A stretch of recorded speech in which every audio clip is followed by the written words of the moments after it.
Les petites entreprises sont les piliers de l'économie et le cœur des communautés partout au Canada. Elles représentent notre esprit innovateur, nos cultures diverses et nos besoins communs.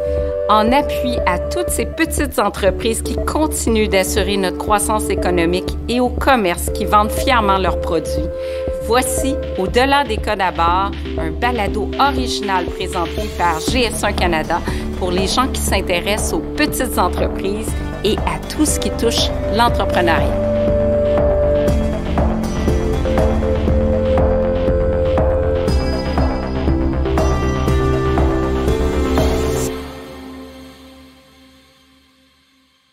Bonjour et bienvenue, je suis votre animatrice Isabelle Huot, docteur en nutrition. Derrière la plupart des petites entreprises se cache un rêve, un désir profond de partager une passion, un produit génial ou encore un service unique avec la communauté. Mais réaliser ce grand rêve peut paraître intimidant pour plusieurs. Et c'est là que GS1 Canada entre en jeu pour aider les petites entreprises comme la vôtre et la mienne à partir du bon pied. Tout le monde connaît les codes à barre, mais seuls les codes à barre de GS1 Canada sont reconnus mondialement. Ils garantissent l'identification unique de vos produits puis font en sorte qu'ils peuvent être retracés jusqu'à votre compagnie, que ce soit dans la région ou encore partout dans le monde. Dans cet épisode d'Au-delà des codes à barre, on découvre comment partir du bon pied avec notre invité, le producteur laitier de 4e génération, devenu fromager et copropriétaire de la fromagerie du Presbytère, M. Jean Morin, en direct de Victo. Bonjour Jean. Bonjour à vous. J'ai découvert vos fromages qui sont merveilleux, puis depuis, vous n'avez pas cessé d'évoluer en mettant en marché constamment des nouveaux produits, des fromages de lait de vache, mais aussi de brebis, de chèvre. Vous avez vraiment des stratégies vraiment innovantes. Oui, vous suivez les traces de votre arrière-grand-père, mais vous avez pris un virage novateur là, au début des années 2000. On a d'abord pris un virage il y a une trentaine d'années quand on est passé en mode biologique. Et ça m'a vraiment rapproché de l'ensemble de la nécessité ou de tout le moins de la proximité qu'on a avec un consommateur. Et ça m'a ramené aussi à mon éthique de profession, c'est-à-dire celle de nourrir les humains. Et quand on fait le lien de tout ça ensemble, on se retrouve avec une proximité de consommateur et pourquoi pas aller plus loin avec le lait bio, de l'amener en transformation. Et puis, c'est devenu pour moi comme une espèce d'attrait, ça me tirait, c'est une passion qui grandissait chez moi. Puis, la fromagerie du Presbytère, c'est d'abord la transformation et la mise en marché du lait de la ferme Louis d'Or. C'est une valorisation, une ascension de la valeur du lait, la qualité du lait. C'est une ascension, écoutez, ça se passe dans un presbytère, c'est merveilleux, c'est l'ascension des fromages. C'est en quelque part une option améliorée d'un simple lait, d'un lait à la base. Et là, cette magnifique bâtisse, le magnifique presbytère de Sainte-Élisabeth de Warwick. Là, vous avez vu un lieu possible pour faire de la transformation alimentaire, mais juste déjà de faire de la production biologique il y a 30 ans, là, c'est vraiment un pionnier ou presque, là. Oui, on sortait des sentiers qu'on venait d'établir là, avec le monde du chimique. Et puis là, on s'isolait un petit peu, mais on travaillait en petite équipe. Puis on avait des défis de faire mieux sans intrants chimiques. Donc, c'est un grand défi, puis j'aime ces défis-là. Donc, défi technique, défi philosophique, puis surtout un défi de passion. Quand à l'arrivée de presbytère, c'était une sacrée belle opportunité pour moi d'aller plus loin, puisque ça faisait longtemps que j'avais de l'attrait, puis j'allais faire des formations un peu partout. Vous êtes allé en France, entre autres, oui. Entre autres, pour apprendre à faire des fromages, puis apprendre à faire mieux avec notre lait. Puis est-ce qu'on peut dire aujourd'hui que vos fromages sont meilleurs que les fromages français? Ben moi, je vais vous dire, les meilleurs fromages français sont québécois. Alors voilà, c'est tout. Oui. Si on revient à Sainte-Élisabeth de Warwick durant l'été, qu'est-ce qui se passe le vendredi soir? C'est la grande messe. La grande messe! La grande messe du vendredi, où on partage le fromage plutôt que l'hostie. Alors, c'est vin et fromage. Un vin et fromage. Mais là, on parle, il y a 400 habitants au village. Oui. Puis là, il y a du monde de partout. Parce qu'il y a combien de monde qui se réunit le vendredi soir? Ben, on fait des pics à 7500, 8000 personnes au pic de l'été. C'est incroyable. Mais c'est, mettons, 300, 400, 500, 2000. Puis là, c'est incroyable. Certain, c'est à chaque semaine qu'on fait ça. Mais ça a été Honnêtement, c'est un secret de fille, ça. C'est comme ça s'est dit à une à la fois. Disait pas d'autre. Puis finalement, c'était bien plein. Bouche à oreille. Bouche à oreille, c'est le secret de fille. Je pense que les gens ont vraiment encore le goût du pique-nique.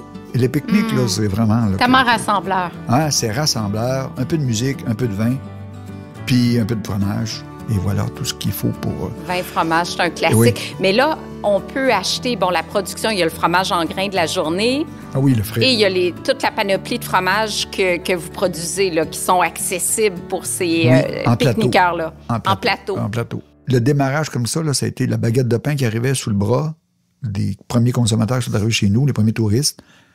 On leur faisait un petit plateau de fromage, puis un sac de fromage en grains. Puis là, il y avait leur verre de vin. On a ajouté la musique.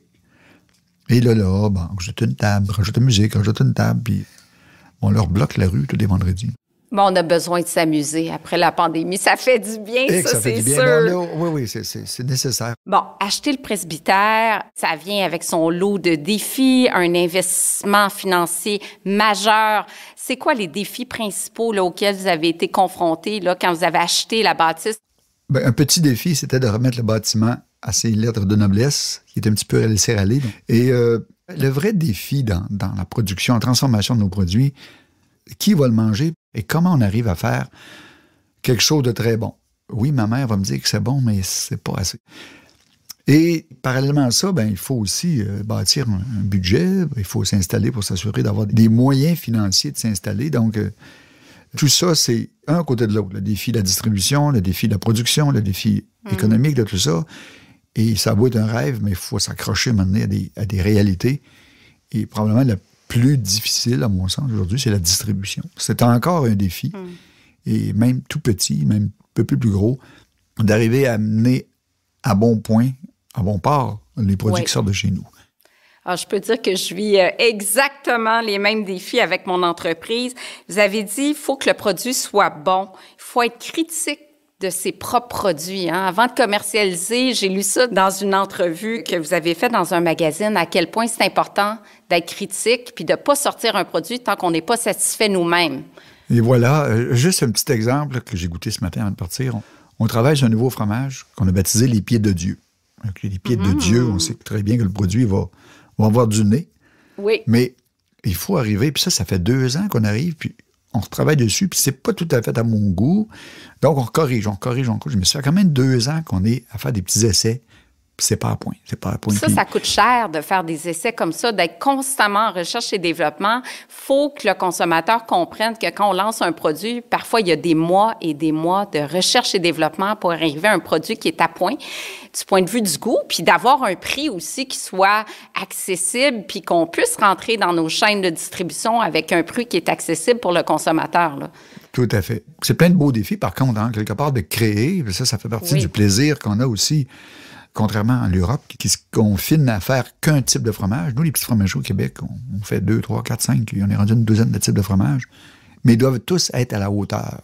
Oui. Ah oui, ils sont tous excellents. Mais je veux revenir au départ. Vous avez fait la rencontre de Yann Picard à la fromagerie Hamel. Ah oui. Qu'est-ce que vous avez dit pour rentrer vraiment votre produit dans les fromageries Hamel? Là, on est arrivé dans un frigidaire plein à craquer. Derrière le comptoir, il y a monsieur, le papa, à qui je demande, est-ce qu'il y a encore de la place dans ce frigidaire-là pour un nouveau fromage? Mais le papa il m'a répondu simplement, oui, s'il est bon. J'ai toujours de la place pour les bons fromages. Alors voilà. Alors ça se définit comme ça, la mise en marché, la distribution.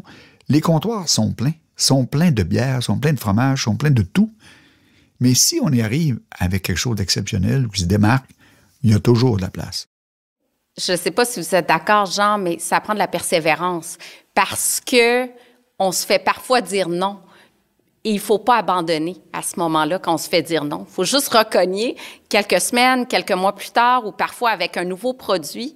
Parce que si on arrête à chaque fois qu'on se fait dire non, on n'ira pas très loin en distribution, là. Tout à fait. Oui. Quand on a démarré, acheté le presbytère, je suis allé voir la financière agricole. Ça n'a pas été long. Ils ont dit, M. Morin, faites vos devoirs. Il n'y a pas vous prêter d'argent. Faites vos devoirs. On n'embarque pas d'une fromagerie. Il y en a déjà assez. Déjà, il y en avait assez pour il y a 12 ans de ça. Fait que là, j'ai continué. J'ai continué dans le presbytère. J'amenais mes bidons de lait dans une petite fromagerie à gauche, à droite. Puis on faisait des fromages avec eux. On appelle le Bleu d'Élisabeth. En collaboration avec une petite fromagerie à Saint-Rémy-de-Tinouic, Une année et demie plus tard, on présente au Caséus, puis on remporte le Caséus d'or avec le bleu d'Élisabeth. Je peux vous dire que M. Desrosiers est revenu me voir à la remise des prix, après la remise. Il dit, Jean, si tu as besoin d'argent, tu as ce que tu veux. Et voilà. C'est fou, hein? C'est quoi votre vision comme entrepreneur pour la fromagerie, là? Comment vous voyez les 5 prochaines années, par exemple? Techniquement, là, l'Europe est dans nos pattes. Et moi, j'ai le privilège d'avoir un accès au lait. C'est le lait de notre ferme. C'est mes enfants aujourd'hui qui s'occupent de la ferme. Bien oui, les 4 enfants sont impliqués dans l'entreprise. C'est merveilleux. Et oui, mes 4 enfants sont avec moi. C'est merveilleux. J'en ai un qui fait le fromage avec moi aussi. Et là, on a un accès à ce qu'ils mangent, ce que les vaches vont manger, ce qu'ils vont donner comme lait. Là, on a un accès là. Et après ça, il faut travailler techniquement pour être toujours amélioré et s'assurer qu'il y a un suivi et qu'il y a une constance. Deuxième grand défi, ça va être le prix. On s'arrive, là, on se bat sur les prix. Les Européens sont subventionnés, Ils arrivent à moitié prix sur les tablettes chez nous. Ça va vraiment être mobilisant pour les petites fromageries au Québec. Comment on va se positionner, où on va se positionner et quelle façon on va se retrouver le consommateur à des prix compétitifs, à tout le moins.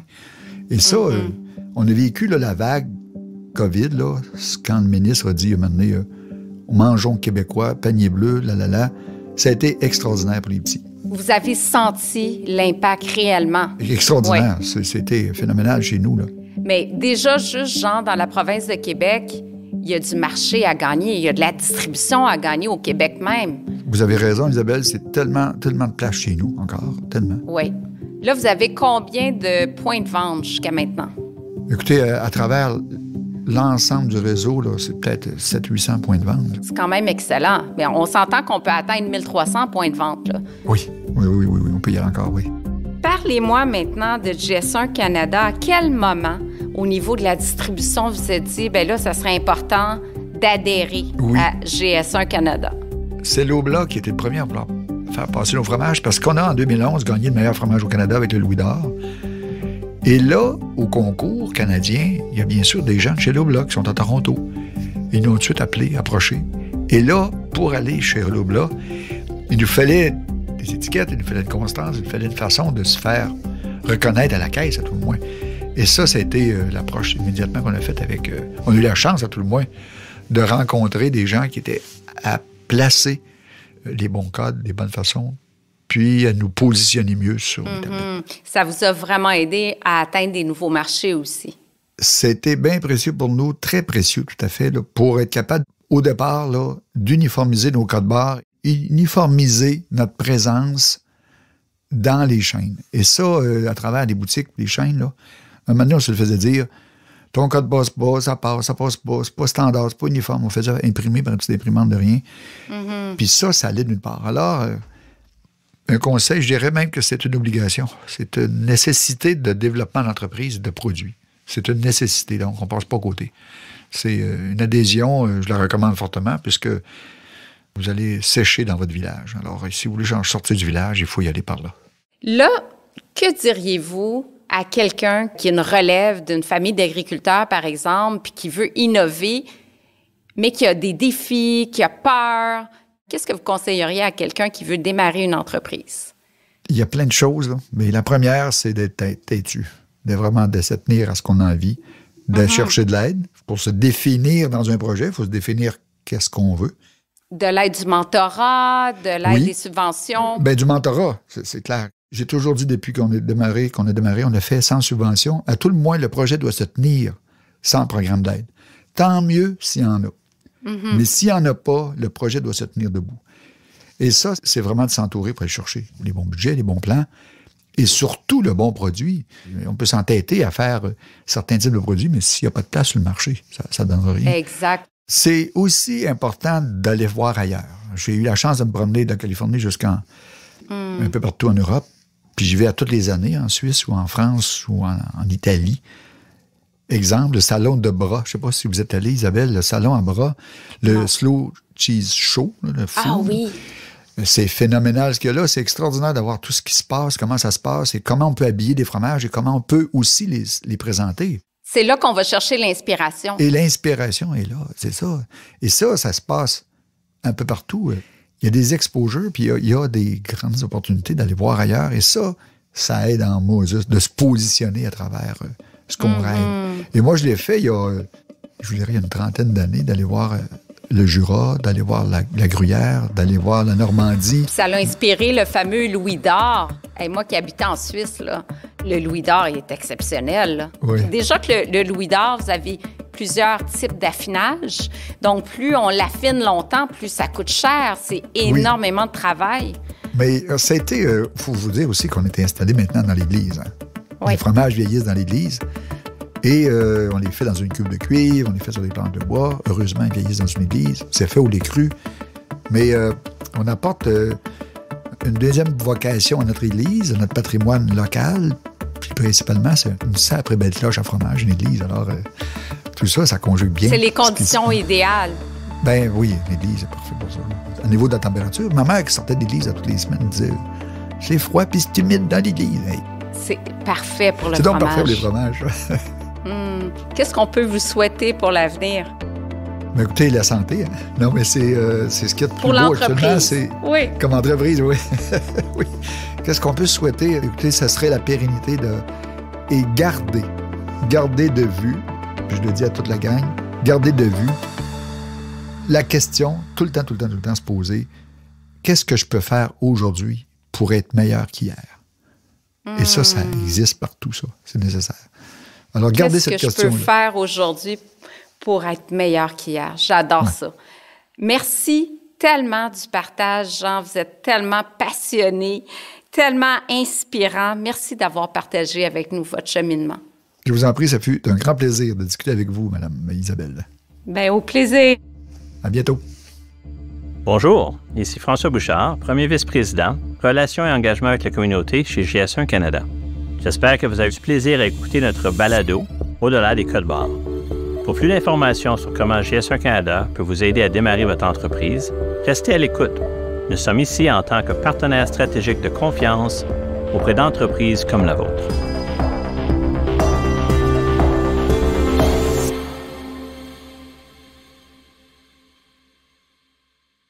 Il y a tant de choses à considérer quand on se lance en affaires, mais ça ne devrait jamais vous décourager.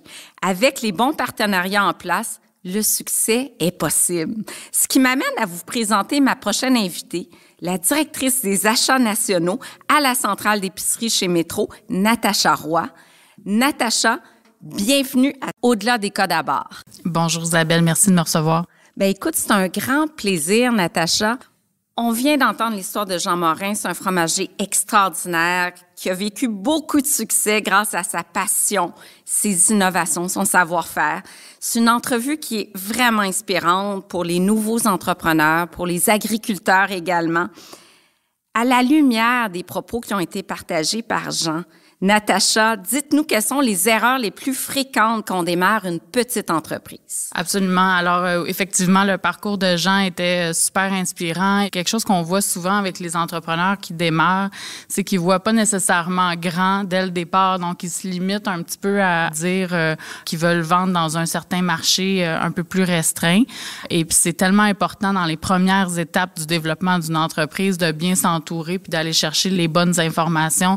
Il y a beaucoup de choses à penser, que ce soit le développement du produit, mais aussi l'emballage, le branding, le nom qu'on veut donner à notre entreprise et le nom qu'on veut donner à notre produit. La marque de commerce. La marque de commerce et devoir à déjà se préparer à entrer sur le marché de la grande distribution à la suite du lancement de nos produits. Est-ce qu'il y a des partenariats qui sont importants justement pour avoir les fondations solides? Il y a tellement de ressources qui sont disponibles pour les entrepreneurs qui débutent dans l'industrie de l'alimentation, que ce soit les tables agroalimentaires, que ce soit GS1 Canada, par exemple, ou même il y a beaucoup d'entreprises qui font du réseautage, en fait, avec d'autres entrepreneurs québécois qui sont rendus un petit peu plus loin dans leur développement puis qui peuvent donner du mentorat puis donner du coaching, en fait, sur les étapes et les erreurs peut-être à ne pas répéter quand on se lance en affaires dans l'industrie de l'alimentation. Donc, les principales erreurs, là, vous m'amenez là, ça serait peut-être de ne pas avoir de base solide. Est-ce qu'on devrait commencer lentement mais sûrement ou bien croître rapidement? Les deux options sont possibles, mais c'est faux de croire que quand on se lance dans la distribution en alimentation, on est obligé de rentrer dans la totalité du réseau de Métro ou des autres détaillants alimentaires. On peut se limiter à un certain nombre de magasins pour commencer, pour se faire la main aussi, puis pour mieux comprendre comment ça fonctionne. Donc oui, effectivement, ça pourrait être une erreur là, de devoir se lancer ou d'être obligé de se lancer dans l'ensemble du réseau. Ça permet d'avoir un apprentissage sur comment ça fonctionne en magasin, comment on peut vendre nos produits en magasin et aussi de s'assurer d'avoir toute l'information et le produit conforme à ce qui est exigé pour les détaillants alimentaires. Si on a une vision, puis on est établi, puis on dit, moi, j'aimerais ça là, être partout au Canada. Est-ce que c'est possible, parce que vous êtes en charge du programme local également, est-ce que c'est possible de dire, un jour, je vais pouvoir gagner l'Ontario, par exemple, pour un producteur québécois? Puis je sais que Jean Morin en parlait. Il dit, moi, j'aimerais ça, voir plus grand, puis aller ailleurs, sortir des frontières du Québec. C'est là que l'importance des bases solides revient. En fait, c'est que dès le départ, quand on conçoit notre produit, quand on conçoit toute la communication qui vient autour de notre produit, on doit s'assurer de répondre aux exigences de tous les marchés. Si on vise, par exemple, le marché canadien en entier ou que ce soit le marché de l'Ontario, on peut penser seulement au nom d'un produit. Si le nom est à connotation trop francophone, ça pourrait être un blocage pour le marché de l'Ontario.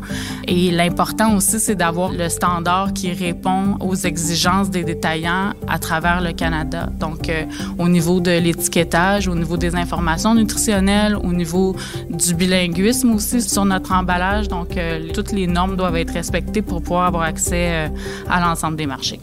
Jean Morin discutait beaucoup des défis reliés à la distribution.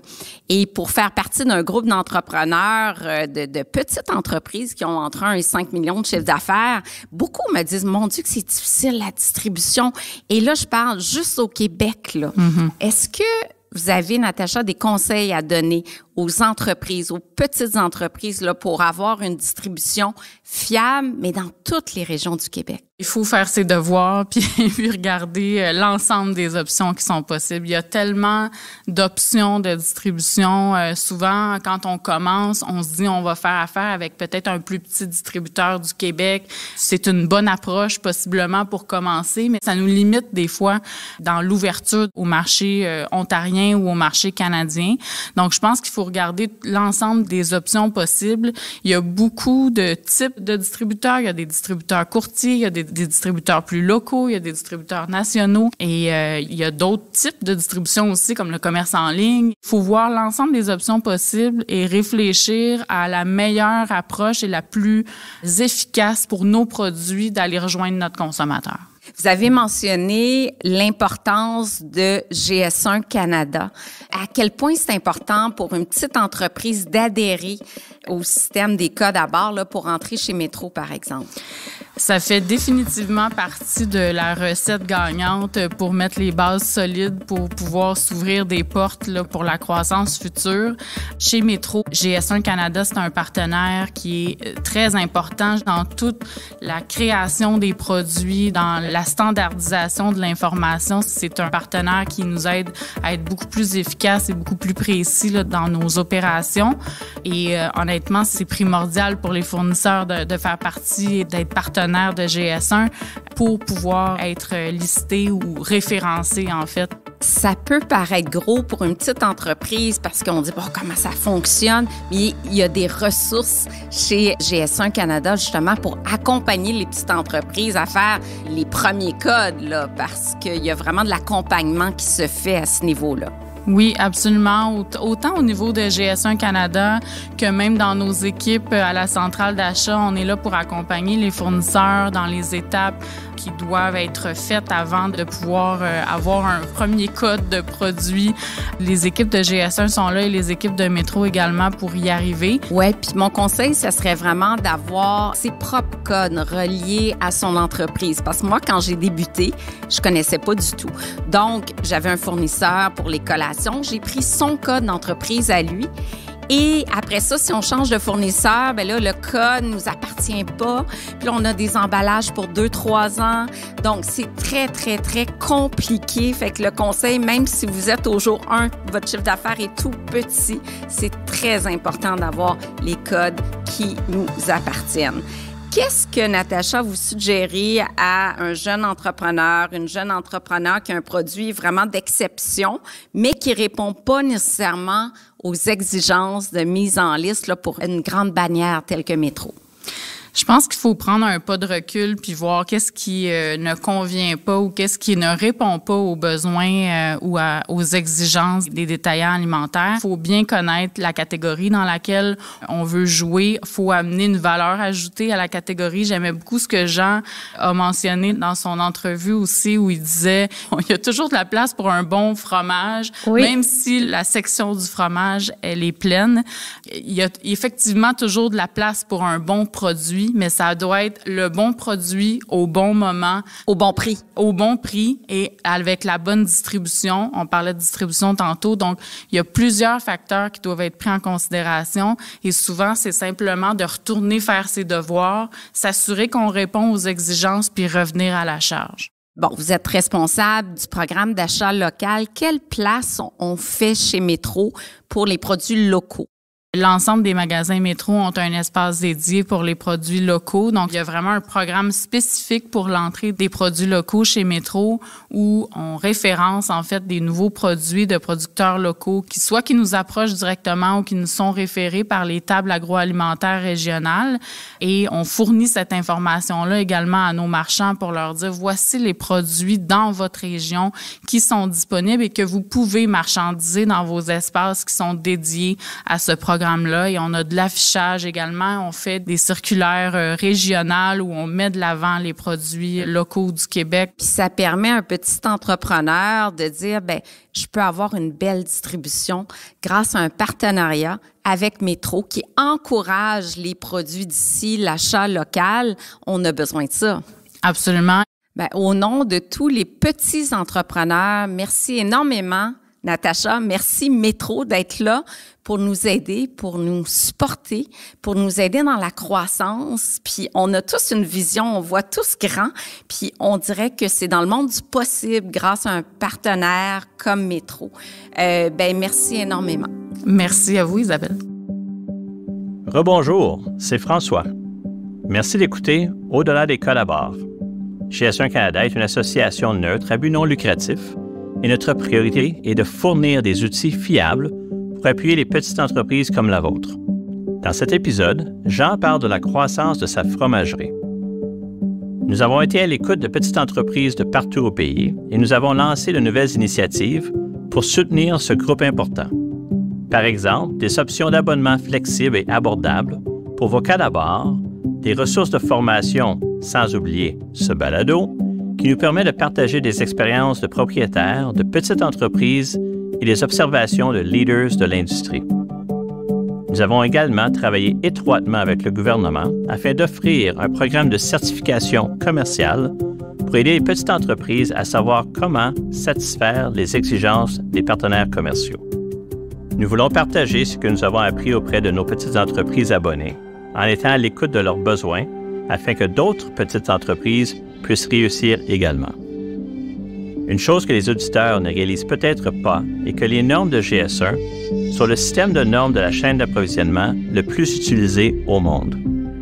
Nos codes à barre, nos outils et nos services sont utilisés pour vendre des produits par plus de 2 millions d'entreprises à l'échelle internationale. Cela signifie que les produits peuvent être reconnus par divers détaillants, distributeurs, marchés en ligne et plus encore. Et plusieurs d'entre eux se trouvent ici au Canada. Lorsqu'un système de normes unique est utilisé dans toute la chaîne d'approvisionnement, la communication est plus facile car nous parlons tout le même langage d'affaires commun. Les normes de GS1 assurent que les fabricants fournissent des données de produits dont ont besoin les détaillants, les exploitants des services alimentaires et les marchés pour simplifier le processus de mise en liste. Et c'est ainsi que GS1 Canada peut aider les petites entreprises à réussir. Merci d'avoir écouté Au-delà des codes à barre. Ne manquez pas notre prochain épisode où Isabelle et ses invités poursuivront leur discussion sur la mise en marché de produits.